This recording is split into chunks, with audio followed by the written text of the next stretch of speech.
姐姐，你就帮帮我们吧，看看我们家的芒果啊，都成熟在树上了，到现在没卖出去。摘一个下来给你们看看，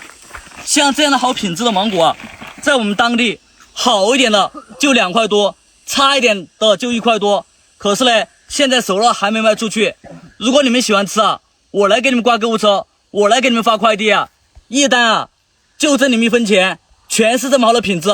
皮特别的薄。